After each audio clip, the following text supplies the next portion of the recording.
Make the most of your Walt Disney World vacation. The top 6 cool jobs at Walt Disney World. Hi, I'm Herb Leibacher, and welcome to episode number 99 of the World of Walt podcast. Make the most of your Walt Disney World vacation for the week of November 20th, 2016. This is the podcast for Walt Disney World fans, whether you're planning your next trip or just enjoy reliving a little bit of Disney magic. Today, the podcast is sponsored by Ear to Their Travel. If you're planning a trip to any Disney destination, give Phil at Ear to Their Travel a call. Phil is a former Disney cast member, so he really knows how Disney works. He can help you plan all the details of your next vacation at no extra cost to you, while making sure you get the best deal on your trip. You can reach Phil at eartotheirtravel.com. At Walt Disney World, employees are cast members. They don't have jobs, they have roles. There's an inside joke with Disney cast members that there are many roles to fill at with Disney World and lots of hot dogs to fill them. That's a pretty good joke. I like that. Sorry. I'm sorry. Okay. I totally botched your intro. That caught me. That caught me off guard. That's fun. I'm keeping it. So I'm sure that the work around the Walt Disney World Resort can be sort of long and hot and full of pressure, but the dedicated Disney cast members who make memories for families on their vacation are, in my opinion, the secret sauce that makes Disney a very special place. Maybe, like me, you've thought about what role you might want to have at Disney World. So today we're going to take a look at the top 6 coolest jobs at Walt Disney World. To help me explore this topic, I'd like to welcome someone who once had a job as a spy for a nonprofit agency. It's true, Johnny Shortsleeve. Johnny, welcome to the show. Hey, thanks for having me back. And yes, they do exist. Spies for nonprofits. That's I peaked early because I did that in my college years, and it just went downhill from there. And yeah, that was a fun job where I had to spy on another nonprofit, and it wasn't illegal. It was 100% legal, surprisingly. But I can't go into details of who hired me. But it was. Nah, I'm gonna take it back. It was sketchy. It was totally sketchy. It sounds sketchy. I don't know. Yeah. Let's not sugarcoat it. It was sketchy. So what does a spy for a nonprofit do exactly? So I got hired by this nonprofit who was getting a whole bunch of beef on Capitol Hill from a competing nonprofit. Well, not competing in the sense that they were doing the same thing and organized for the same mission. They were actually organized for the exact opposite mission of what they were trying to serve and the people and the communities and the issues. And they were getting a lot of flack on Capitol Hill, and it was working. And so they were tired of just getting beaten to a pulp. So they said, hey, you come over here. You college kid. I want you to pretend to be a college kid. I said, well, I won't have to pretend I am. I am a college student. Go over there, pretend tell them you're an accounting student and you want to look through their record just so you can learn what financial statements look like, and start talking to them and see if they get loose lips and be friendly. And I felt a little dirty doing it. The pay was good. All of that kind of combined. Now that I look back and say, yeah, that was pretty sketchy. Not something I guess I can laugh at now, but man, I'm not very proud of it. Did they make you wear a black suit and carry a black briefcase with dark shades or anything like that? And that's the funniest part. They told me what to wear too, and it was the craziest thing. Like, wear some khakis and a button-down shirt and throw a sweater over it. And I was thinking, good God, it's like I'm getting cast for a movie or something. Like, do you want me to get makeup too? And do you need to approve the outfit? And can I get a car? I mean, can you give me a car that, while we're at it? I mean, like a loaner or something. And it was a crazy production, and I never realized, and I gotta imagine not every nonprofit goes through this nonsense. It was a big one, and the one that I visited as a quote unquote spy was a big one also. And I guess that's how that business works. Unfortunately, it's not all just altruistic things, and all your money that you donate to them goes to great causes. No, some of that money goes to paying goofballs like me to go do dumb stuff. It is a dog-eat-dog world, even in the nonprofit side, I guess. Jeez, yes, it is. Interesting role. Well, I wonder if Walt Disney World has spies that they send over to those other parks. I'm sure that they do that. They're probably just reconnaissance trips, though, not spies exactly. Yeah, that's a good question. Well, what about you? Did you ever have a crazy job? I had several crazy jobs. Probably the craziest was I spent a summer. Don't gross out yet. I spent a summer cleaning sewers, which sounds a lot more disgusting than it really is. Everything was above ground and with equipment and machinery, but that actually was a step up from the previous summer's job, which was in food service. So I kind of covered both sides of the equation, but the summer job cleaning the sewers was for the county, so the pay was good and the hours were regular. And like, hey, this is not a bad deal. I had a buddy who worked for this company that created these robots that there's something called the last mile, where if they're running like fiber optic cable or phone lines or whatever to a city or major metropolitan area or big urban development, they get everything there, but then they can't finish it. They have to like go through the sewers to get all the lines up to those buildings. So they did that, and they did it with these little robots. They look like little miniature Johnny Fives. And from that movie, and he said each robot was like $1 million. And the crazy thing was that they kept breaking. And I said, "Well, what happened?" He said, "The rats would get in there and attack them." Oh, no. I said, "You mean these little rats were destroying these $1 million robots?" He said, "Exactly." I said, "Couldn't you put a little like stun gun on it or something, just to, something that would zap it or just startle it, not kill it, but maybe just get it out of the way?" He said, "Yeah, they didn't want to do that." I said, "Okay, all right, just keep flushing $1 million down at a time. Just having these things float through the river of the sewer." I guess you do sell more $1 million robots that way. So I guess so. Oh my! Wow, those jobs were a long time ago, and that's probably good. So Yeah, got to move on from that. Yep. Although I will say, if any nonprofit out there wants to hire me to do some espionage, I might be willing to dust off my skills there. But I don't plan on doing that ever again, though. And your khakis and your sweater too. Yeah, dust that off. Yep. All right. So before we get into Disney World jobs, the warm-up question for today is: what is your favorite non-human animatronic at Walt Disney World? Ooh, non-human animatronic. Well, that's hard. I'm immediately going to the Magic Kingdom, I think, because there's just so many choices. I want to say it's the dog in the Pirates of the Caribbean. Oh. It's nothing super crazy about it. I just, for some reason, I've always enjoyed that scene of the attraction where the dog is just kind of taunting the pirates, the three pirates that are stuck in the jail, and there's the fire going on. And when I saw the first Pirates film, and they recreated that scene, I was like, oh wow, they did a nod to the attraction. How cool is that? So nothing over the top. I'm sure there's probably a whole lot more snazzy ones, but that one's it's a fun favorite of mine. That is a good one. It's very iconic, sort of attraction inspires movie refers to attraction. So that's neat. Yeah. So there are a lot to choose from. It's hard to actually pick one, but because I've asked you to pick one, I feel like I need to do that as well. And so I would probably pick the Ursula animatronic in Journey of the Little Mermaid. And I think that audio animatronic is just super impressive. It's huge.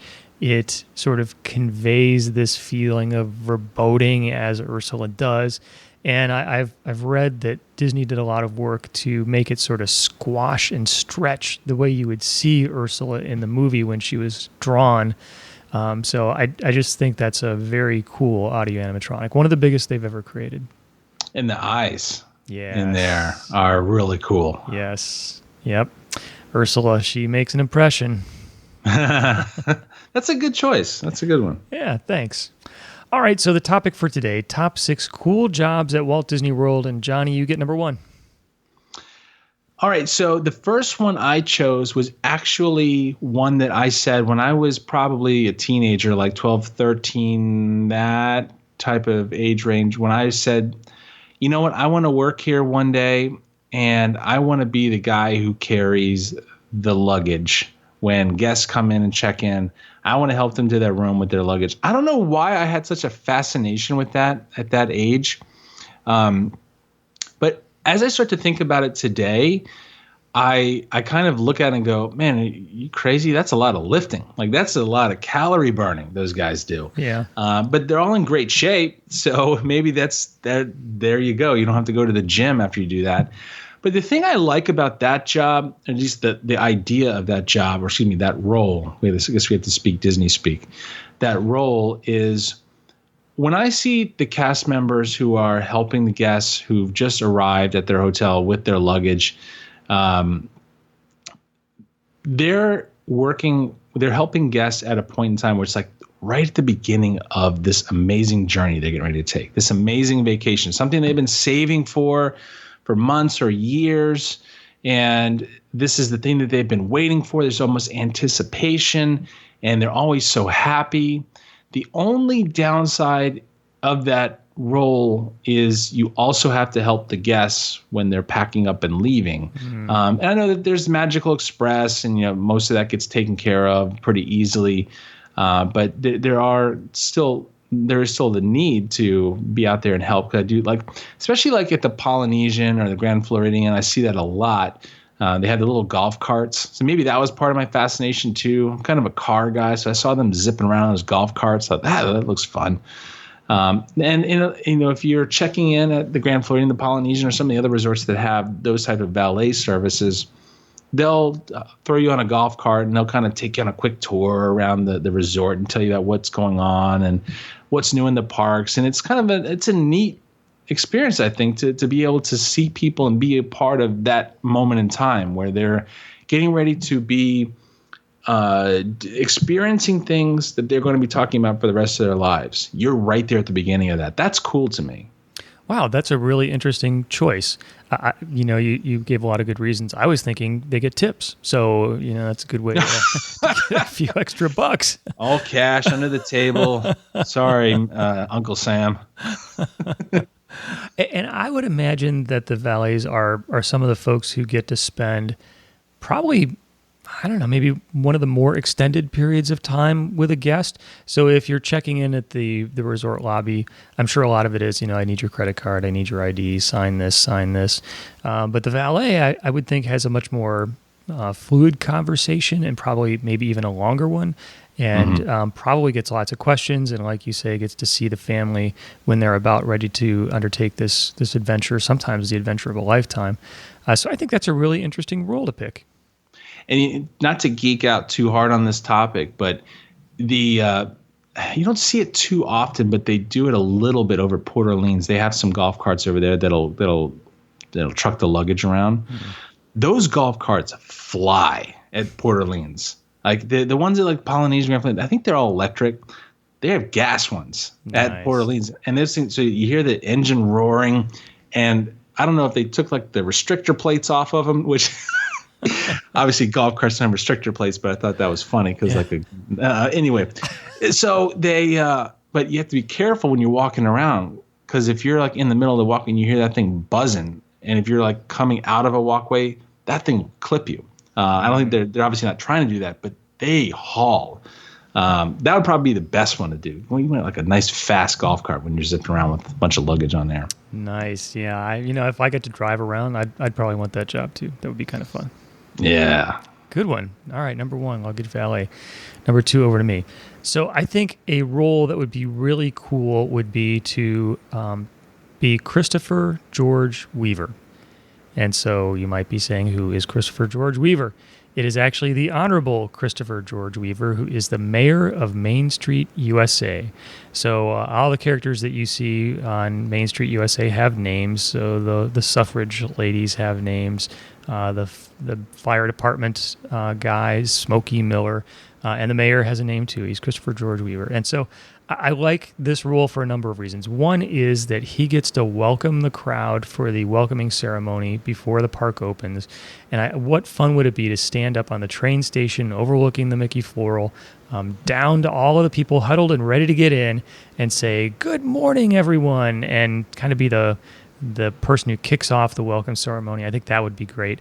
And then your primary job is walking around and looking honorable and taking pictures and just sort of having fun with folks.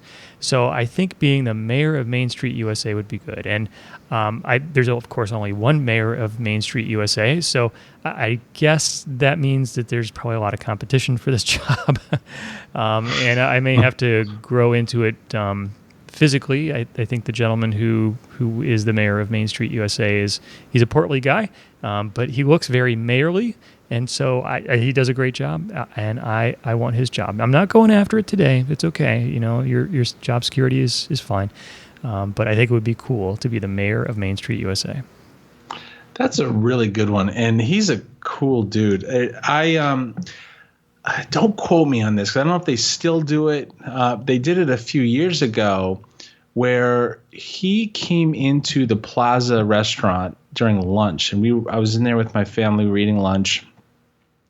And we had a cast member come over to us and said something to my wife and I don't remember what she said. And I was like, yeah, sure. That sounds good. And I was just like knee deep into my burger. Like I was like, oh, yeah, sure. Yes. Okay. As long as you're not taking this burger from me, I'm cool.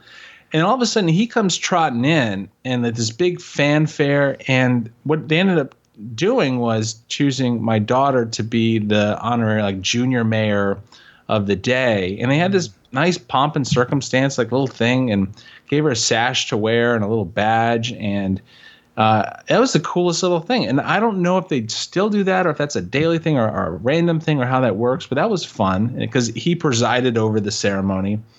And but I had a funny one with him one day, and I was just walking up Main Street and I just kind of taking my time. And he's standing there doing his thing, and you know how Main Street is, right? So you got people who are they're taking pictures, maybe they're stopping and they're looking, and it's kind of a hazardous place to walk sometimes. Mm-hmm. And there was this group that was doing that. They were kind of just taking pictures and walking at the same time and looking, and they were distracted walking is what they were, not distracted driving. And they were talking in Spanish, I believe, and they were very loud, very boisterous, and very happy. They were happy, just having a great time. And then one of the ladies bumps into him, and he didn't see her, and they bumped in, kind of jarred him. And she's like, blah, blah, blah, saying a whole bunch of stuff to him in Spanish, and he looks at her and goes, "What's that?" And I literally almost fell on the ground laughing because it's hard. This is a podcast and not like a video thing where I can mimic the facial expression he made, but he had the facial expression combined with his bodily, like the body language, and then how he's yelling at her, but he did it playfully. It was the funniest thing ever. And so he's got good improv skills. He's got to be a man of the people. And so I think that would be a real hoot to do that. And I saw him trotting around the Magic Kingdom one day without his mayoral garb on. And I looked at him. He was just by himself, and he's walking around, shocker, by Casey's, right on Main Street.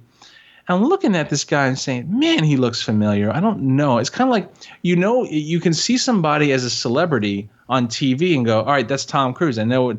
Yeah, I'm used to seeing Tom Cruise hanging off of a building or jumping out of an airplane. But if you see Tom Cruise down at the Publix, going down through the cereal aisle, that guy looks familiar. I don't know where I know him from. Yeah. You see them kind of not in their element. Well, even though he was kind of in his element, but without the stuff on, I said, gosh, he looks familiar. I go, oh, that's the mayor. And he heard me say that with who I was with, and he looked at me and goes, hey there. He was ready to go. He was still in mayor gear. So what a cool dude. That's a great choice. Yeah, being the mayor of Main Street USA, I think would be a fun job. I don't know that I'm qualified for it, and I'm definitely not qualified for the others on my list, but I think it would be a fun role to have. Wait, are you just are you worried about your physical stature because you're in good shape? Because hey, there's a way to fix that. Well, it's more that I don't have a lot of political experience, and the whole suffrage thing. I'm not sure I want to get into those conversations. So, yeah, it's just all of the details that come with the job. Although I understand. A lot of pressure. Yeah, there is a lot of pressure. I understand that Smokey Miller, the fire department chief, wants the mayor to get reelected because then Smokey gets to keep his job. So, there's a lot going on Main Street USA, is what I hear. There's a lot of back office deals there. Yep, exactly. That's funny. Yeah. Okay, so that was number 2. Number 3, Johnny, back to you. So I think it would be a real hoot to be one of the tour guides that go through the parks. And not now I know. So there's a bunch of different tour guides. I 100% respect the VIP tour guides. I think they do a great service, and it's nice that they can help families kind of have that one-on-one personalized experience. I don't know that I would enjoy that as much as being one of the tour guides who does more of like the guided group tours. Like Keys to the Kingdom is one that I think is probably one of the more popular ones. Behind the Seeds in Epcot at the Land Pavilion, those kind of tours. I think that'd be a lot of fun because you're going to be hanging with some people who are obviously really into what you have to say because, I think you kind of have to be a pretty big fan of the parks to say, you know what, I'm here for a week. I want to devote, a couple hours or half a day, or some of them are even longer, to kind of see this from a different perspective and understand the backstory and see kind of how things work. I think you're in a position to make a really awesome and memorable experience for the guests when you're doing those tours. And you're armed with a lot of cool stories and facts, and that kind of stuff fascinates me. So it'd be kind of neat to kind of be armed with that stuff. And I think what's interesting is I got to imagine that if you took 10 different tours, the same tour, like the Keys of the Kingdom, let's just say, if you took that same tour 10 different times and got 10 different tour guides, you wouldn't have the same experience repeated because there's so many stories to tell, and there's not like there's one book that they go off of. It's a lot of kind of like parables. Everything's kind of handed down by word of mouth. And so you're cultivating these stories and on the topics that you're covering. And I know that when I've done them before, I'm that dude who's just hanging on every word that the tour guide is saying. And I've looked around and noticed that pretty much everyone else is the same way. That's pretty cool. I think that'd be a lot of fun to do. That is a really good choice. And you're right, you're kind of with your people. So I've got to imagine that the cast members Disney selects to give those tours are people who have been around, who are dedicated to what the company does, who know what they're talking about. And you are guiding around people who are probably going to be fans and really want to be there. So that's got to be a fun environment to work in. And you kind of get to cross the barrier between what everyone sees as a guest and showing a little bit of a peek backstage, which I think would be fun to do too. I've been on a couple of those tours, and I wondered before I went, if you get to see the backstage, if a guide takes you backstage, is it going to ruin it all? Like, oh, wow, now I know how they do this. Now I've seen the underbelly. But I think it even gives you more of an appreciation. So I think that would be a great part of that job, is just to help people appreciate even more something they already really like. Yeah, and I got whisked behind Main Street on 4th of July this year. Not because I did anything wrong. It's because my son was panicking over the fireworks. He doesn't like fireworks, and we were kind of getting real close to the big shebang. And I tried to get out, and they blocked off all these all these normal ways. And I told a cast member, "Hey, I'm really sorry. My son he can't do the fireworks. Is there any way you can get us out of here? Because you blocked off is there another way we can go? What's the best way to get out of here fast?" He said, "Come with me." Took me behind Casey's, and my mind was blown. Like, there's the fire truck. It's sitting there. And then best of all, the Main Street Electrical Parade was back there with the lights off. I was thinking, oh my goodness, I want to get my phone out and I want to take videos and pictures. Like, oh, that'll definitely get me thrown out. I can't do that. So I was like, just trying to take the mental picture, like Alec Baldwin's character on Friends. Click. It was so cool. But I think I got to imagine that those tour guides would come into contact with many people like you and I, like you and me, who would just really appreciate the time to hear some of those stories and get those little tiny peeks behind the scenes and backstage. That's a ton of fun. Yeah, that's a really good one. I think I would like that role too. Tour guide. Yeah. Okay, Yeah. good. That was number 3. Number 4, over to me. So if I'm not qualified to be the mayor of Main Street, USA, I am absolutely not in any way, shape, or form qualified to have this next role, but I still think it would be cool. So I think it would be fun to be in the animal kingdom and be a tumble monkey. So the tumble monkeys in the Festival of the Lion King are acrobats and athletes, and they perform some of the most amazing feats of strength. And they get to do it all while wearing these bright fluorescent yellow suits, which, how often do you get to do that in any sort of a job? But on top of it, they get to act like monkeys. They act like monkeys all the time. And they even will go up to different people in the audience and sort of act like they're grooming them and picking the bugs out of their hair and stuff like that. And then they'll sort of scramble away in the way a monkey does. And I just got to think that those guys have a blast every day. They're doing this athletic feat that they have trained for. They get to interact with a crowd.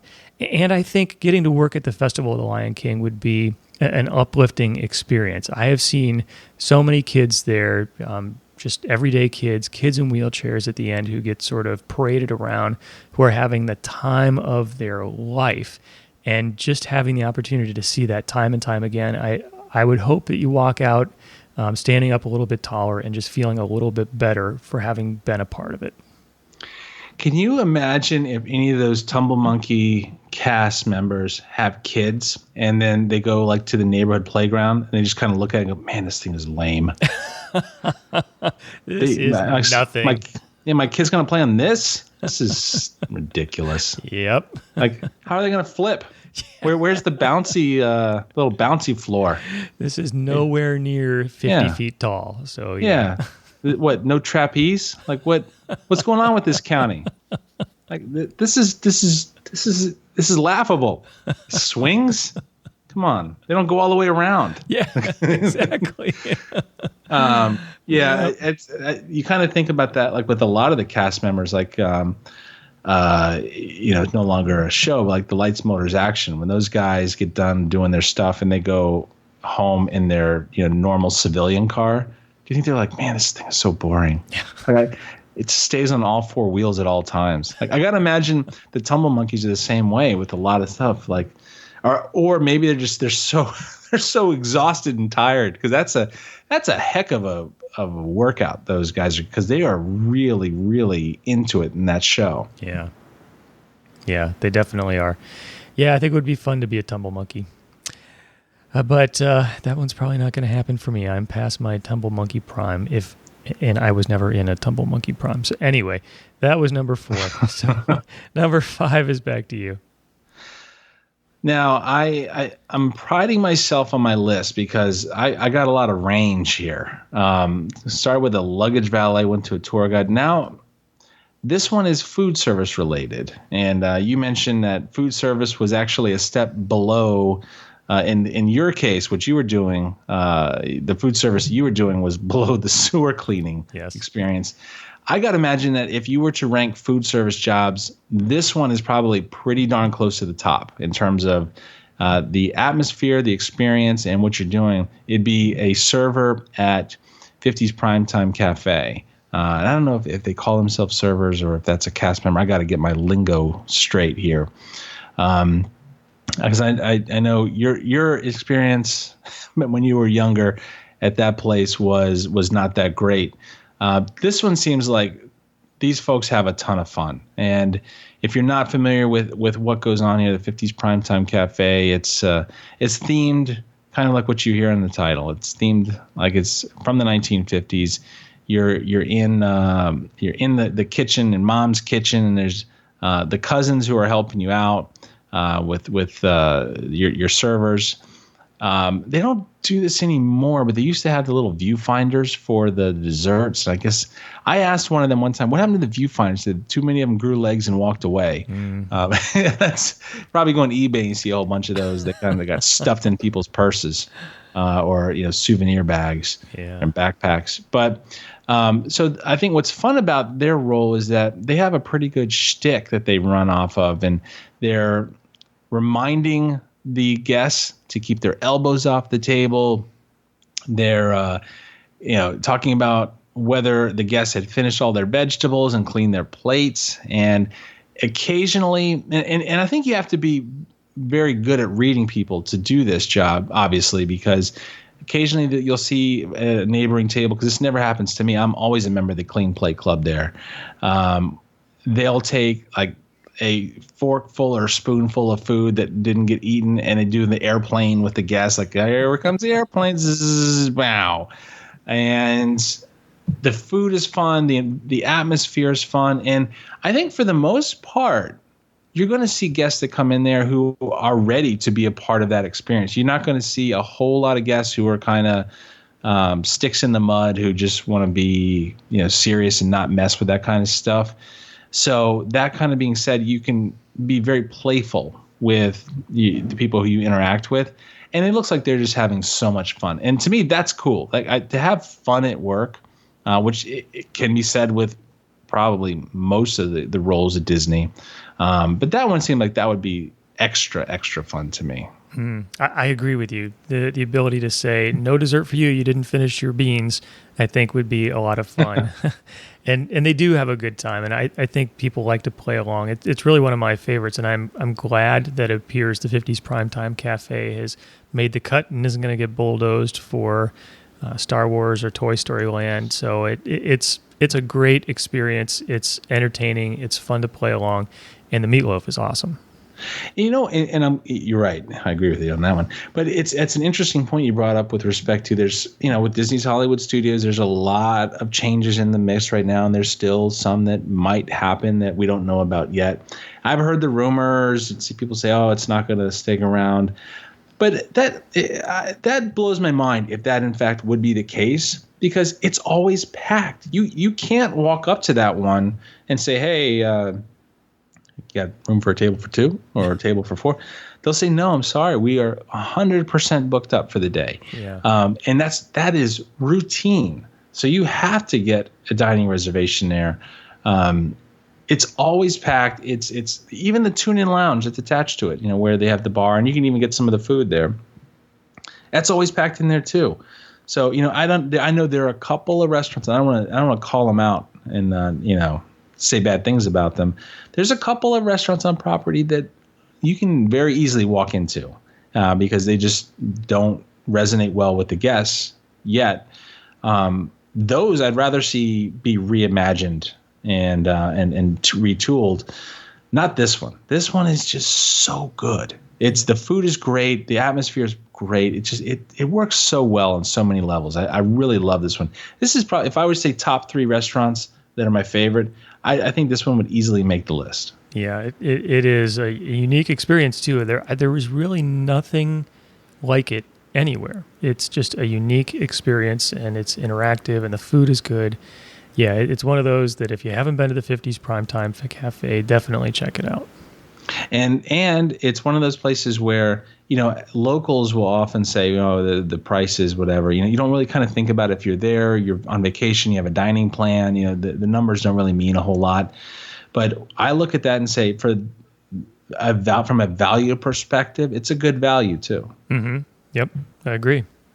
All right, server at 50s Primetime Cafe. So number 6, last one, is back to me. So I think a really cool role to have would be the president of Walt Disney Imagineering. So I'll take a little bit of literary license here, but in my mind, the person who's the president of Walt Disney Imagineering sits in a big conference room, and people come to him or her all day long pitching amazing ideas. So what if we built one of these? What if we changed this? What if we did that? And you get to kind of banter back and forth and say, yes, I like this idea. Could you work a little more on this? Or, this part isn't big enough. What if you changed it that way? And then you make a lot of money and you get a lot of stock options and you go home. I just think that being the president of Walt Disney Imagineering, being able to create all of these things and really being a decision maker on what happens or not would be a lot of fun. Now, I'm certain that job has a lot of stress. I'm sure there's a lot of pressure to deliver, and there are budgets and all of those kind of things that executives deal with. But just being a part of the team that builds what Disney does, I think would be great. And I think that you touched on a really interesting point there. And yeah, there's stress with every job, obviously, but when you weigh the benefits against the downsides, I got to imagine that the benefits pretty clearly outweigh some of the things that are kind of in the negative column there. And plus too, I think there's something to be said about seeing progress when you're in the middle of your work. If you're somebody who is in the construction industry, you're kind of every day you're seeing what you're building come to life. That's really cool to me. That stuff fascinates me.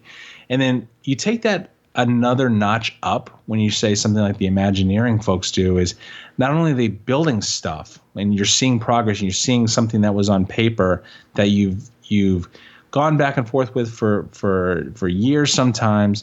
Now you're seeing it in real life, but then to see that this is becoming a fixture in a place that is going to be enjoyed by so many families, and this is going to be the backdrop of photos and videos.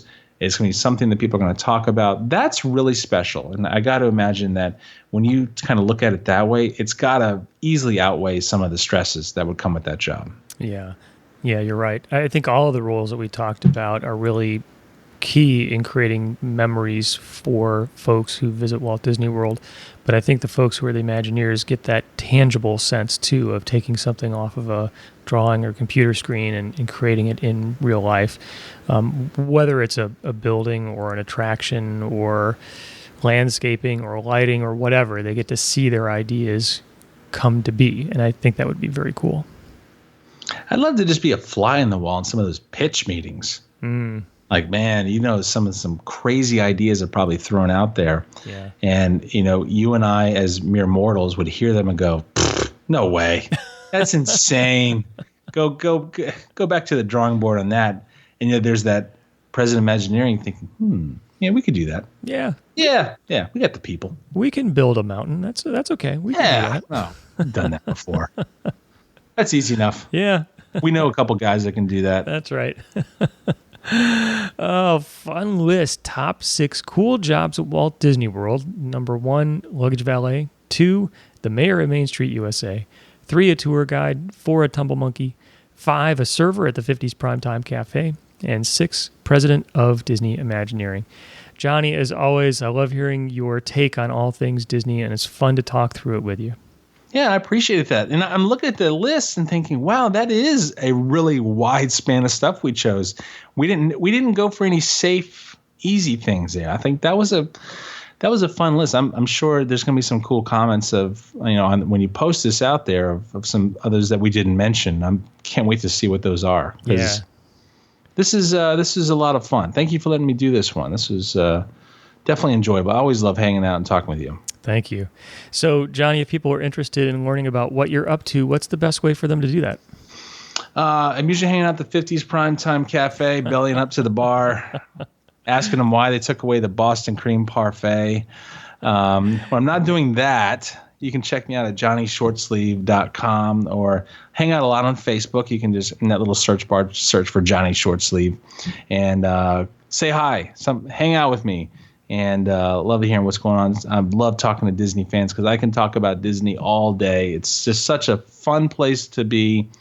I really do treasure it and never take for granted the fact that being an Orlando local to be able to see and experience those things on a regular basis to me is very special. So and hanging out with cool people like you, that's a really nice little thing that also comes along with the territory. Oh, thanks. I appreciate your saying that. I feel the same way on all of those points. And I always enjoy the fun stuff you do on Facebook. There's always something interesting or encouraging to check out. So I would recommend people go find you on Facebook. There's something fun there. Yeah, thanks, man. All right, Johnny. Well, as always, I appreciate your joining me today. Right on. Thanks again. Looking forward to the next one.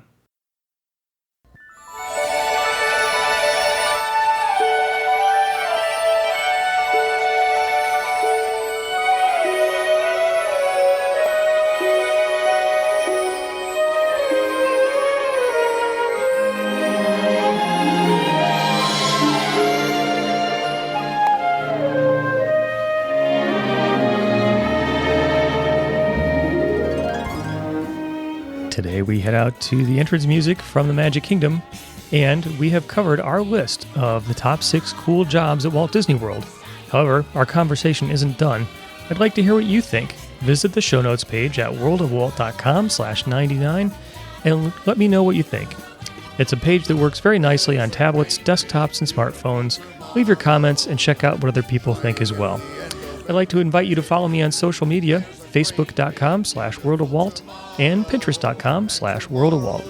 If you enjoyed today's podcast, it would be great if you would spread the word. Tell your family and your friends about it. To wrap up for today, I would, as always, like to give you a heartfelt thank you for spending your time with me.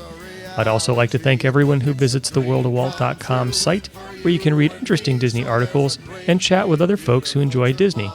By listening here and by visiting the site, you allow me to share the fun of Disney with you, and that is very cool.